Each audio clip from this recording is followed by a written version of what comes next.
Now, who were the players who propped up that demand that showed up as a positive factor and support for our land markets this year?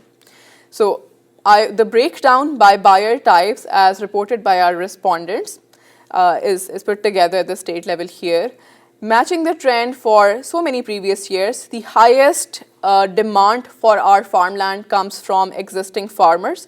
They may be existing local farmers or existing relocating farmers, but 70% of all farmland demand came from this group.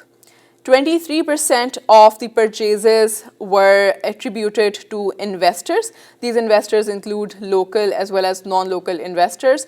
They may include absentee landowners. They may include people who are next generation farmers and they're not manually farming, they're not personally farming, but they do want to keep connected with their legacies and they're buying farmland.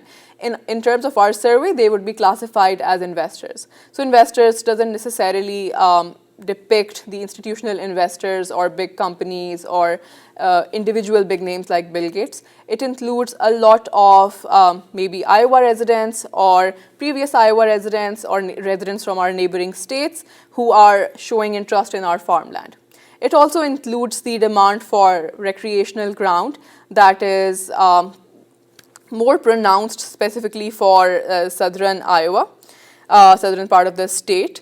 And in that category, the investor activity relatively more closely matches the definition of an investor that one might think of. If we break down the trend by the crop reporting districts, it's pretty much the same. In every crop reporting district, the biggest group who were the purchasers of farmland were existing local farmers.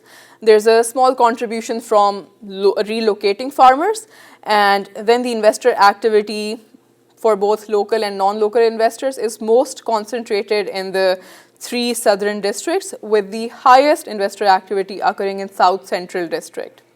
This may also explain why this district still experienced a 3.6% increase in their district level land values, while most of the other parts of the state did not. So some of this interest for not necessarily prime farm ground may have kept up the state level, the crop reporting district level farmland values for South Central District.